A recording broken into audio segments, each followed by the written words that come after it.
All right, so we just had the chance to try out the problem that we see here on the screen. So let's just go ahead and let's talk about it. So this one's a little different than the ones that we tried already. And I saw from the responses that, yeah, not everybody's in agreement. Not everybody agrees on what the answer is. So with that said, everybody, we are doing a class, as you already know, on area and perimeter. But what's different about this specific problem, everybody? Versus the other questions that we've tried, what's different about this problem? Yeah, sure, we're dealing with yards, but no worries. We've dealt with centimeters and inches. I don't think that's terrible, right? We want to know the length. Well, we've tried to find the length already. We've done a problem like that. Come on, what's the difference in this one? Yeah, we need a little more information, right? Because let me ask you this, everybody. Even though we're doing a class on area and perimeter, are either of those words, area or perimeter, explicitly written on the screen? Is area or perimeter explicitly stated on the screen? No, it's not.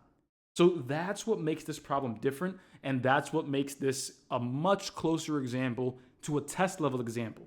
So let me go through it with you, and once we have the aha light bulb moment, I'm also going to be like, I told you so. So here we go. First things first, as always, everybody, let's read the question sentence. So it says, based on the coverage provided, what is the length in yards of one edge of the backyard? Okay, everybody. So what's the one word that we should highlight, from this question sentence? What's the one word that we really want to emphasize? Yeah, that's going to be the length. We want the length right there. So we want to know the length, and they say in yards. So we'll just say length equals blank yards. Okay. That's step number one. Again, just process the question sentence. Now, from there, let's read through and see what information we have. And it says, a square backyard is fully paved with decorative tiles and covering. But first things first, everybody, we can confirm that we are dealing with a square. Yes or no? Yeah, absolutely. So let's go ahead and write that down. Dealing with a square. Okay, great. And then it says again, a square backyard is fully paved with decorative tiles covering a total of 64 yards squared. Square yards.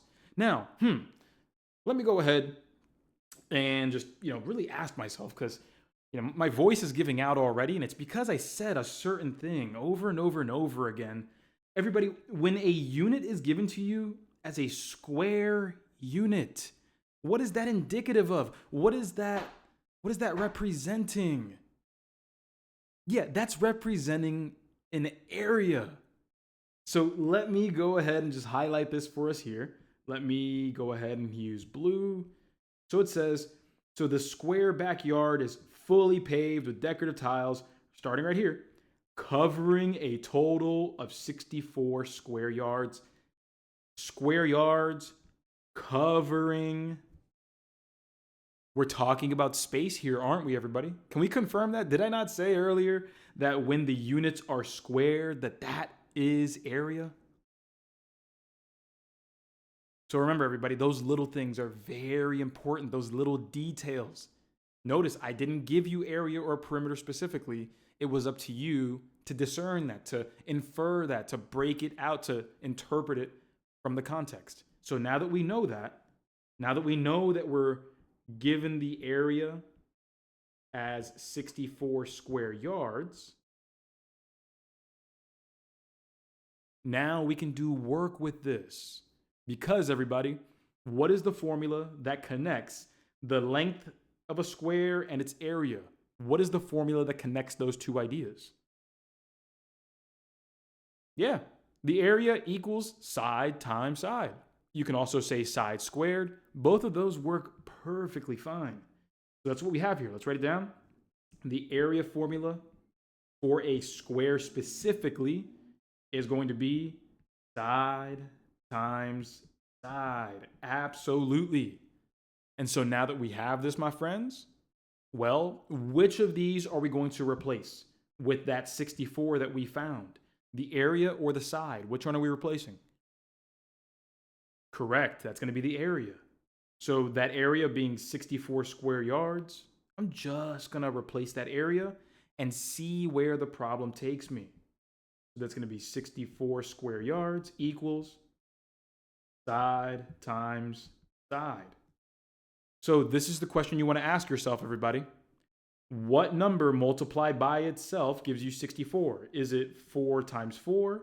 Nah, that's 16. Is it 8 times 8? Absolutely, it's going to be 8 times 8. So our side length is going to be 8 yards. And there we are. Booyah, right there. The correct answer here is answer choice D. So before we continue, how do we feel? Who here feels like, because again, look, the only difference between this problem and the previous problem was a couple of more words, and I just didn't explicitly say area or perimeter. That's all it was. That's all it was. I just didn't explicitly say area or perimeter. And notice how the entire chat here got discombobulated, really. No one agreed on the same answer. So this is what it's all about. This is really the important part. It's not about the numbers. It's about figuring out what the numbers mean. Everybody, before we continue, is that an agreeable statement? It's not about what the numbers are. It's about what the numbers mean. All right, so here is the next question. So let's go ahead and handle it. What we want to understand is what's the distance that this ferry over here will cover in 7 hours.